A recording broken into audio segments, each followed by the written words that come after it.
Hello friends, I am Pushpen. दोस्तों, आज जो हमारा लेक्चर है ये एंशिएंट हिस्ट्री का ही लेक्चर होगा और इसके बारे में हम जानने का प्रयास करेंगे। अभी तक जो हमने जाना था मौर्योत्तर काल के अंतर्गत जो है हम पढ़ रहे थे, और मौर्योत्तर काल के अंतर्गत जो हमने जाना था वो तक्षशिला के शकों के बारे में, शक वंश के बारे में हम पढ़ रहे थे। तो इसके पहले जो हमने जाना था वो मौर्योत्तर काल के अंतर्गत वो शुंग वंश जाना, कर्ण वंश जाना और सातवाहन वंश जाना। ये उत्तर पश्चिम मतलब कह सकते हैं कि ये मध्य भारत में एक प्रकार से, और पूर्वी भारत और दक्कन के भारत में जो है उत्पन्न हुए कुछ राजवंश थे, उनके बारे में हम जान रहे थे। इसके बाद जो आए अगले कुछ विदेशी आए, विदेशी वंश राजवंश भी आए, और कुछ पश्चिमी भारत में जो राजवंश उत्पन्न हुए जिनके अंतर्गत हिंद एवं इंडो ग्रीक बोलते थे। और उसमें हिंद एवं इंडो ग्रीक के अंतर्गत जो वंश आए उनके अंतर्गत जो हमने एक बार यूथिडेमस वंश और यूक्रेटाइडिस वंश के बारे में जाना। उसके बाद में शक वंश आया। शक वंश के अंतर्गत जो हम जानेंगे वो एक प्रकार से क्षयरात्र वंश जानेंगे और कार्दमक वंश जानेंगे। दो वंशों के बारे में पढ़ेंगे। और इसके बाद जो कुषाण वंश आएगा और उसके बाद जो हमारा मौर्योत्तर काल समाप्त हो जाएगा। तो यहाँ पे हम जानने का प्रयास करेंगे। जो शकों के बारे में पढ़ रहे थे तो तक्षशिला के शक के बारे में हम यहाँ पे जानने का प्रयास करेंगे। शकों के बारे में हम पढ़ रहे थे, तो चलते हैं शकों के बारे में क्या इंपॉर्टेंट हो सकता है। तक्षशिला के शक, तक्षशिला के शक की बात करेंगे तो मोग और मावेज, ये एक प्रकार से कहने का, मोग और मावेज यह भारत का प्रथम शासक था जो प्रथम शक विजेता भी इसे था। ये भारत में प्रथम शासक था जो प्रथम शक क्या था, विजेता था। और इसी अभिलेख जो इसका, इसी अभिलेख मोग अभिलेख से ज्ञात होता है। इसका एक प्रकार से इसके नाम पे अभिलेख लिखा गया। मोग अभिलेख से ज्ञात होता है कि मोग राजा ने मोग संवत का प्रचलन किया था। किस संवत का प्रचलन किया था? मोग संवत का इसने जो है वो प्रचलन किया था। और इसका अगर जो राज्य की बात करें तो इसका राज्य जो पड़ता था वो गांधार पड़ता था, गांधार था, और तक्षशिला था, कश्मीर था, कश्मीर में पड़ता था, और पश्चिमी पंजाब, ये इसका जो है मतलब राज्य था। पश्चिमी पंजाब तक इसका राज्य था। और पश्चिमी भारत में जो है शक वंशों के अंतर्गत दो वंश पैदा हुए। पहला जो अंत हुआ हमारा, मतलब दो वंशों का जन्म हुआ। जो पहला हमारा था क्षयरात्र वंश, दूसरा वंश हमारा कौन था? कार्दमक वंश, कार्दमक वंश। ये दो वंश उत्पन्न हुए। तो क्षयरात्र वंश का पहला महत्वपूर्ण शासक जो हम बात करें वो भूमक था। और इसकी केवल मुद्राएं ही प्राप्त होती हैं, मतलब मुद्राएं इसकी प्राप्त होती हैं। कहने का मतलब है कि सिक्कों वगैरह से इसकी बातों से मिलता है, कहीं अभिलेखों से इसकी मतलब इसके बारे में तथ्य जो है मिलते हैं। इसकी मुद्राओं में क्षत्रप की उपाधि से इसको क्या किया गया था? इसको संबोधित किया गया है क्षत्रप की उपाधि से। और इसके राज्य के अंतर्गत गुजरात, मालवा, महाराष्ट्र और सिंध आते थे। इसके राज्य के अंतर्गत आपके इंपॉर्टेंट बस इतना है कि यहाँ पे क्षयरात्र वंश का संस्थापक कौन था? भूमक था। बाकी इसके बारे में जान लीजिए कि इसकी मुद्राओं से क्षत्रप की उपाधि इसको दी गई है।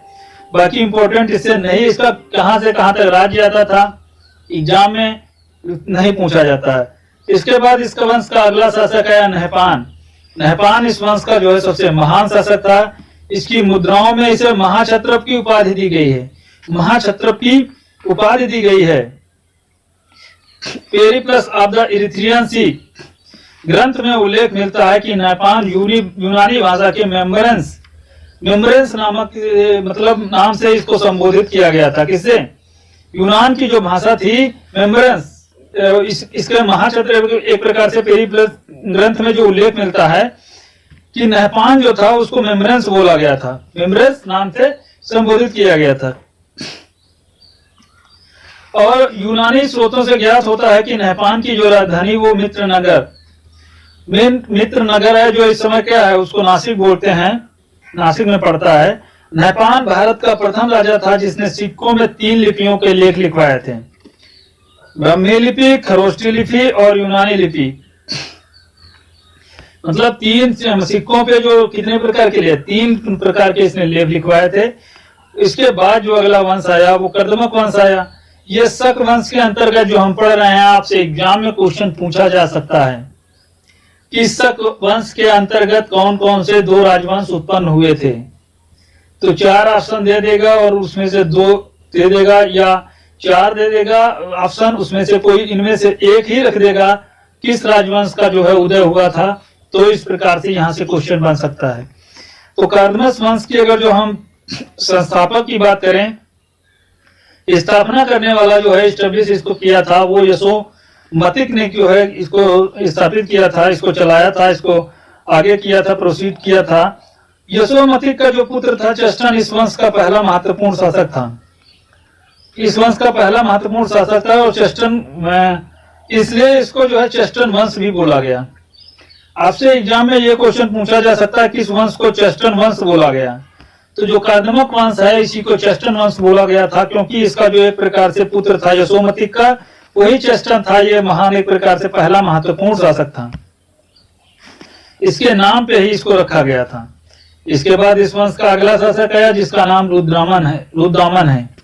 रुद्रामन इस वंश का सबसे महान शासक था। ये जो है सबसे महान शासक इस वंश का बोला जाता है।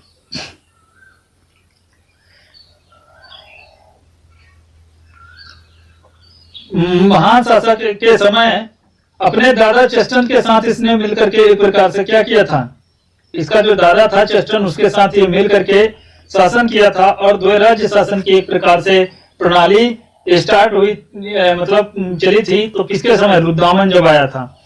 तो रुद्रामन की उपलब्धियों का वर्णन जो है जूनागढ़ अभिलेख से जो है प्राप्त होता है, जो संस्कृत भाषा में प्रथम अभिलेख है। जूनागढ़ अभिलेख से इससे ज्ञात होता है। इसके समय में सौराष्ट्र जो था, सौराष्ट्र उसमें गुजरात को बोलते थे, सुदर्शन झील टूट गई थी। जो सुदर्शन झील थी वो क्या हो गई थी, वो टूट गई थी और अपने अमात्य सुविकास विशाख की देख रेख में इसका जो जीर्णोद्धार कराया था। अमात्य का मतलब होता है मंत्री, अमात्य का मतलब मंत्री की देख रेख में इसने जो है उसका जीर्णोद्धार कराया था, उसका पुनरुद्धार कराया, उसका पुनर्निर्माण करवाया था। और इसमें जो है रुद्रामन 3 कहने का मतलब है निजी धन खर्च किया था। इसमें जो है इसने निजी धन खर्च किया था। और इस वंश का अंतिम शासक था रुद्र सिंह तृतीय था। अंतिम जो शासक था वो रुद्र सिंह तृतीय था। लगभग 388 ईस्वी में चंद्रगुप्त द्वितीय जो आया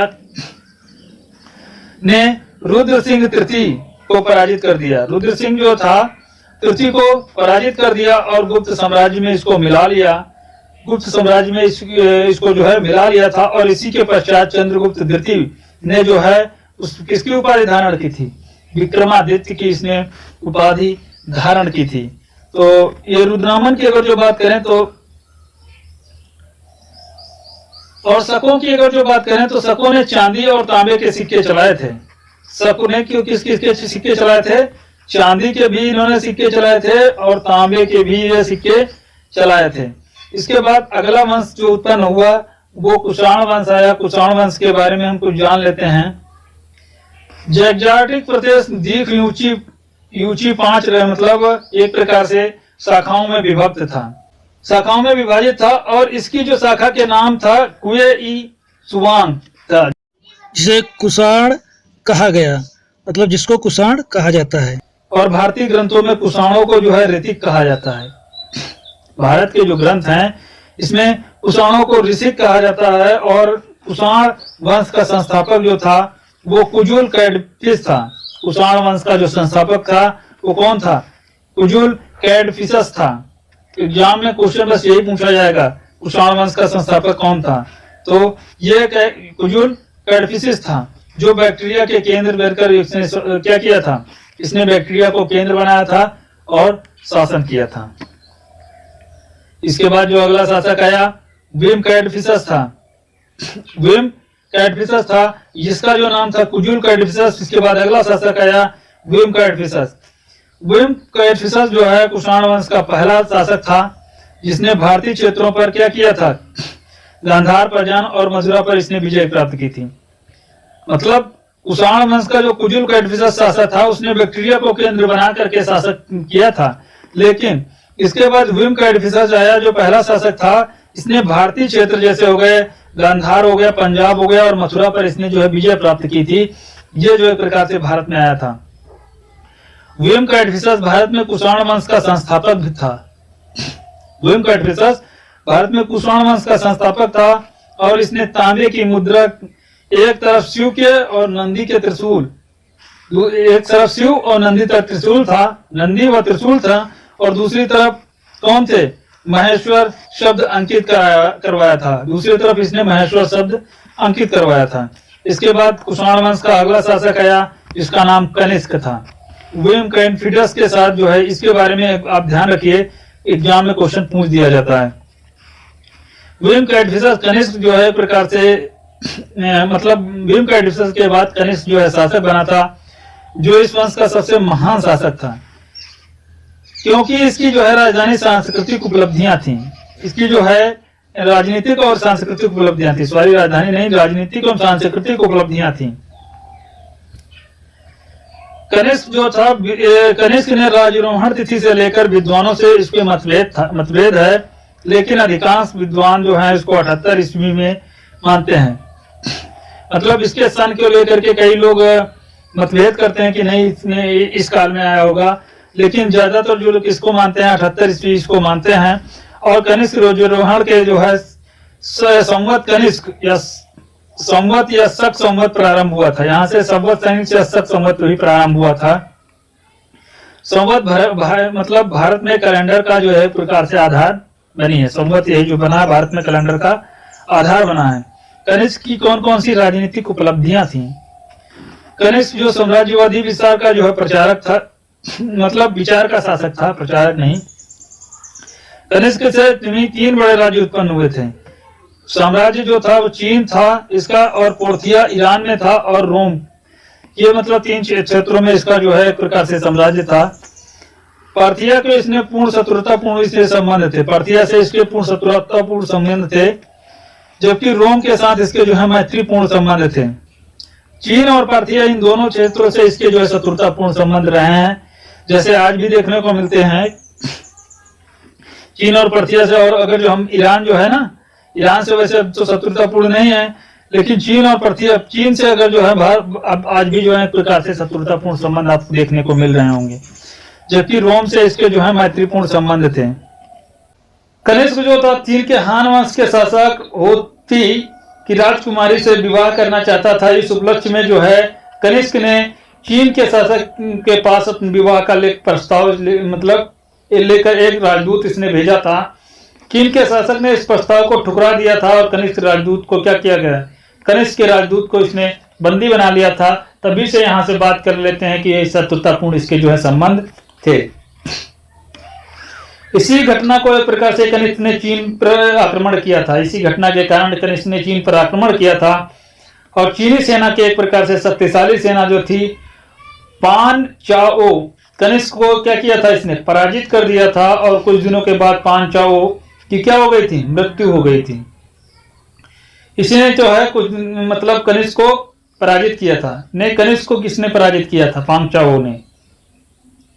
कनिष्क जो है दोबारा चीन पर आक्रमण किया और चीनी सेना को पराजित कर 5 राज्यों पर चीनियों से जो है छीन लिए थे। मतलब चीन से जो है 5 राज्य छीन लिए थे। वो कौन कौन से थे? पहला जो राज्य था कास्कर था, दूसरा जो था यारगन था, वो तीसरा जो था खेतान था, चौथा जो था करा था, तो 5वां जो था कूची था, जो चीनी तुर्किस्तान के अंतर्गत जो है एक प्रकार से इसको बोलते हैं। ये इसको जो है छीन लिया था कनिष्क ने। इसके बाद द्वितीय युद्ध हुआ। जैसे प्रथम विश्व युद्ध हुआ, उसके बाद द्वितीय युद्ध हुआ। कहने का मतलब तो प्रथम युद्ध जो हुआ था उसके बाद द्वितीय युद्ध हुआ, तो पार्थिया के यूची, पार्थिया का पूर्वी जो क्षेत्र एरियाना प्रदेश में कनिष्क का जो है अधिकार था। पार्थिया का जो पूर्वी क्षेत्र था वो उसका जो है एरियाना बोलते हैं, उस पर जो है कनिष्क का अधिकार था। और पार्थिया का जो राजा था एरियान प्रदेश का, प्रदेश को इसने प्राप्त किया था। पार्थिया का जो राजा था एरियान प्रदेश को इसने प्राप्त करना चाहता था। ये प्राप्त करना चाहता था, परिणाम स्वरूप जो है इससे साथ क्या कर दिया, इसने युद्ध कर दिया। और युद्ध में कनिष्क ने पार्थिया को क्या कर दिया था, राजा को पराजित कर दिया था, एरियाना पर कब्जा कर लिया था। एरियाना पे कब्जा कर लिया था। इससे पता चलता है कि यहाँ से जो है इसके जो है शत्रुतापूर्ण इससे संबंध रहे होंगे पर्थिया से। कनिष्क ने पूर्वी भारत में को जीतकर अपने साम्राज्य में विलय कर किया था। पूर्वी भारत को इसने अपने साम्राज्य में विलय किया था। और कनिष्क के एक अभिलेख सारनाथ से प्राप्त होता है कि कनिष्क की मुद्राएं मतलब कनिष्क एक अभिलेख जो है सारनाथ से जो है प्राप्त होता है। ये बात कनिष्क की मुद्राएं पूर्वी उत्तर प्रदेश, बिहार और बंगाल से जो है प्राप्त होती हैं। इसकी जो मुद्राएं हैं ये इन क्षेत्रों से प्राप्त होती हैं कनिष्क की। और कल्याण जो है वो राजतरंगिणी में जो है उल्लेख मिलता है कि कनिष्क ने कश्मीर के कनिष्कपुर नामक जो है नगर बसाया था। आपसे एग्जाम में बस यही क्वेश्चन पूछा जाएगा कि कनिष्कपुर नगर किसने बसाया था, तो ये कहाँ से उल्लेख मिलता है, ये जो क्वेश्चन पूछा जाता। तो इसका जो मतलब बसाने का श्रेय दिया जाता कनिष्क को दिया जाता था कनिष्कपुर, और राजतरंगिणी में जो है इसका उल्लेख मिलता है। इससे स्पष्ट होता है कि उत्तर भारत पर विजय कनिष्क के शासनकाल में चौथी बौद्ध संगीति का आयोजन किया था। कुंडलवन कश्मीर में जो है किया था। हमें बौद्ध धर्म के अंतर्गत जो पढ़ाए होंगे प्रथम, द्वितीय, तृतीय बौद्ध संगीत की, जो चौथी बौद्ध संगीत की इसी के शासनकाल में आई थी। कनिष्क के शासनकाल में कहाँ पे आई थी? कुंडलवन कश्मीर में आयोजित हुई थी। कनिष्क के सबसे बड़े साम्राज्य का जो है निर्माण किया गया था। और इसकी प्रथम राजधानी जो थी वो पुरुषपुर पेशावर और दूसरी राजधानी मथुरा थी। इसने दो राजधानियां बनाई थी, एक बनाई थी पुरुषपुर पेशावर और दूसरी राजधानी जो है इसकी मथुरा थी। कनिष्क की सांस्कृतिक उपलब्धियों की अगर जो बात करें तो धार्मिक अगर जो हम धर्म की बात करें तो कनिष्क काल का जो है धार्मिक समन्वय का काल था। और इसी समय बौद्ध धर्म की चौथी बौद्ध संगीत का आयोजन हुआ था कुंडलवन कश्मीर में, और जिसमें कनिष्क को हीनयान महायान दोनों को क्या किया था? महत्व दिया था। हीनयान को भी इसने महत्व दिया था, महायान को भी इसने महत्व दिया था। इन सभी के बारे में मैं पढ़ा दिया है बौद्ध धर्म के लेक्चर में, आप जाके देख सकते हैं। कनिष्क जो है मध्य एशिया में चीन में बौद्ध धर्म के जो है प्रचारक जो है मंडल मिलते हैं। और साहित्य की अगर जो बात करें तो कनिष्क जो है राज्य कवि जो था वो अशुघोष था, जो एक महान दार्शनिक, महान कवि और बुद्ध चरित्र और सौंद्रानंद नामक महाकाव्य, सरिपुत्र प्रकरण नामक जो है नाटक में ग्रंथ की जो है इसने रचना की थी। बुद्ध चरित्र को बौद्धों को एक प्रकार से रामायण कहा जाता है। बुद्ध चरित्र को जो है बौद्धों की क्या कहा जाता है? रामायण कहा जाता है। और नागार्जुन एक बौद्ध आचार्य थे जिन्होंने जो है शून्यवाद दर्शन का प्रतिपादन किया। एग्जाम में क्वेश्चन पूछा जाता है शून्यवाद दर्शन का प्रतिपादन किसने किया है? नागार्जुन, जो एक प्रकार से बौद्ध आचार्य थे।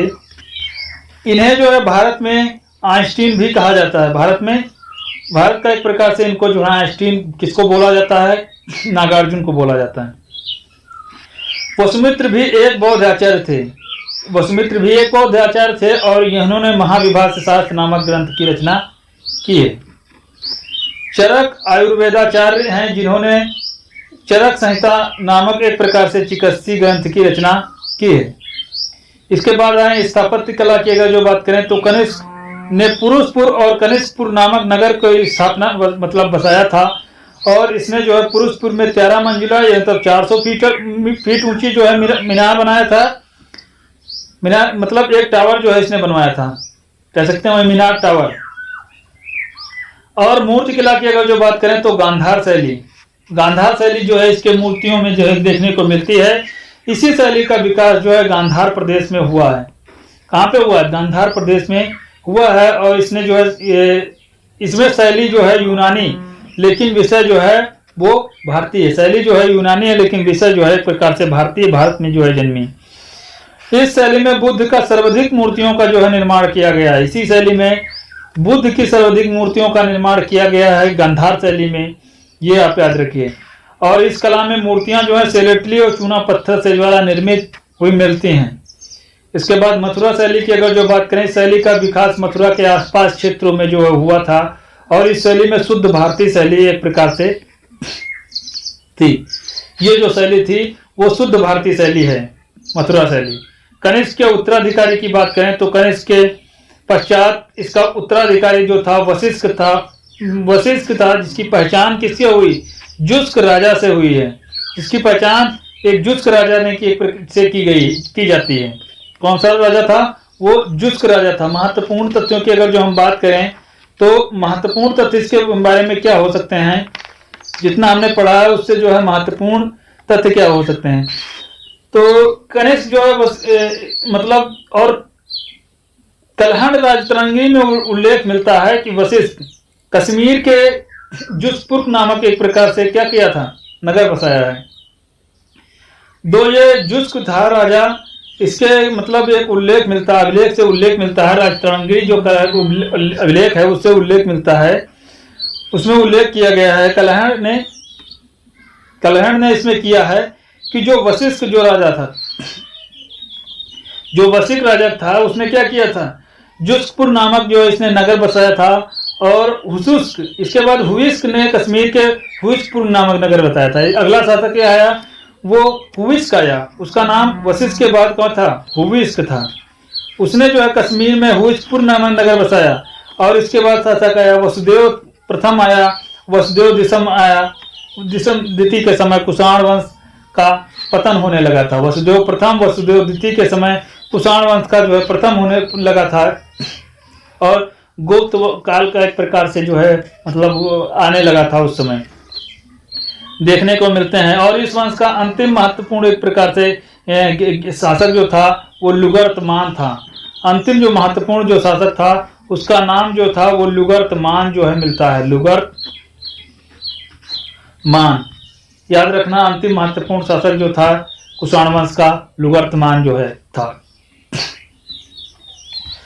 तक्षशिला के यूनानी शासक जो थे एंटियाकिल्ड और हेलियोडोरस ने अपना राजदूत बनाकर भागभद्र के दरबार में बेस नगर में एक प्रकार से भेजा था।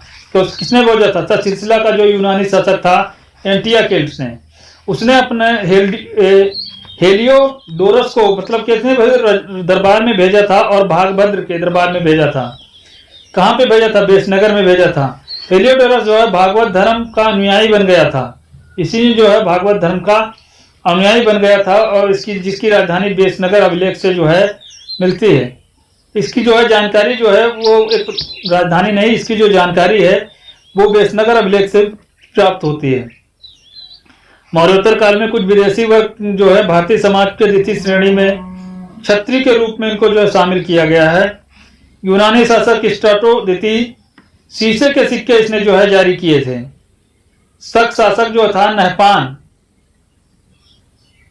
एक मिनट, जो शक शासक था नहपान सिक्कों के एक प्रकार से 3 लिपियों के अभिलेख मिलते हैं। पहले जो लिपि मिलती है इनकी वो ब्राह्मी लिपि मिलती है, खरोष्टी लिपि मिलती है, और यूनानी लिपि मिलती है। किसके? शक शासक की बात कर रहे हैं। पल्लव वंश का जो शासक था वो गोडो फर्नीज जो था के शासन काल में ईसाई प्रचारक जो थे वो सेंट टॉमस भारत आया था, और लेकिन यहाँ पर इसका मद्रास के निकट इसकी जो है क्या कर दी गई थी? हत्या कर दी गई थी। कुषाणों में सर्वाधिक शुद्ध सोने के सिक्के जारी किए गए हैं। कुषाण का जो शासक था विम कैडफिसेस था। भारत में स्वर्ण सिक्कों का प्रचलन नियमित उपयोग के लिए किया था। इसने जो है नियमित उपयोग इसने जो है किया था। हिंदेवन जो है शासक जो था स्ट्राटो द्वितीय था। हिंदेवन का जो शासक था स्ट्राटो द्वितीय था। यह 25 ईस्वी से लेकर के ईस्वी पूर्व से लेकर के 10 ईस्वी तक जो है लगभग 35 वर्षों तक ये इस प्रकार से शासक रहा। शीशे के सिक्के इसने जो है जारी किए थे। किसने जारी किए थे? यह यमन शासक जो था स्ट्रेटो ने, इसने शीशे के सिक्के जारी किए थे। एग्जाम में क्वेश्चन पूछा जा सकता है कि कौन सा शासक जिसने शीशे से सिक्के जारी किए थे। हिंदेवन का जो शासक था स्ट्राटो सेकेंड, उसने जो है जारी किए थे। स्ट्रेटो सेकेंड, एक मिनट। इसके बाद कलिंग के जो शासक था चेदी वंश का जो राजा खारवेल था वो जैन धर्म का संरक्षक था। ये जैन धर्म का संरक्षक था। इसने जो है हाथी गुफा अभिलेख में एक जैन होने के संरक्षण देने का प्रमाण जो है इसको मिलता है। मतलब एक जो है हाथी गुफा अभिलेख से प्राप्त होता है कि ये जैन होने का एक प्रकार संरक्षण देने का प्रमाण इससे मिलता है। इसने जैन को एक प्रकार से संरक्षण दिया था। कुषाण जो है एक प्रकार से एक चोला कर लेते हैं इसको। कुषाण शासक जो है कनिष्क मुद्राओं के एक प्रकार से बुद्ध का अंकन मिलता है। इसमें प्रचलन चलता है कि महायान संप्रदाय का जो एक प्रकार से अनुयायी वो कौन था। यद्यपि हीनयान महायान दोनों को एक प्रकार से संरक्षण प्रदान किया है इसने। अफगानिस्तान में स्थित जो है बामियान जो थी वो पहाड़ियों को काटकर बड़ी संख्या में बुद्ध की प्रतिमाएं जो हैं बनाई गई हैं। कहाँ पे? अफगानिस्तान के बामियान की पहाड़ियों को काट के, मतलब पहाड़ियों में ही मुद्रा बना दी गई हैं बुद्ध की प्रतिमाएं। लेकिन तालिबान जो एक प्रकार से संगठन चलता है अफगानिस्तान का, उनने प्रतिमाओं को क्या कर दिया है? नष्ट कर दिया है। इस्लामिक वो संगठन चलाते हैं लोग, तो उन्होंने इनका जो है प्रतिमाओं को नष्ट कर दिया है। विक्रम संवत की शुरुआत जो हुई थी 57 ईस्वी पूर्व हुई थी, जबकि शक संवत की शुरुआत जो हुई थी 78 ईस्वी में हुई थी। विक्रम संवत जो आया था वो 57 ईस्वी पूर्व आया था, मतलब 57 ईस्वी पूर्व ये पहले आया था, ईसा पूर्व आया था, और ये ईस्वी में आया था शक संवत। अतः दोनों के बीच में अंतर निकालने पे 57 प्लस 78 को अगर जो हम जोड़ दें तो 135 जो है हो जाता है। तो 135 सालों के बाद जो है वो मतलब शक संवत आया था। विक्रम संवत जो है वो पहले आया था। इसके बाद जो अगला हमारा काल होगा वो गुप्त काल होगा। गुप्त काल के बारे में हम आगे जानेंगे। तो गुप्त काल के बारे में क्या क्या इंपॉर्टेंट फैक्ट हो सकते हैं उनके बारे में हम यहाँ पे जानने का प्रयास करेंगे। तो लेक्चर जो है दोस्तों यहीं पे समाप्त कर देते हैं। और वीडियो आपको अच्छा लगे तो इसको लाइक करिए, शेयर करिए, सब्सक्राइब करिए। वीडियो देखने के लिए आपको बहुत बहुत धन्यवाद।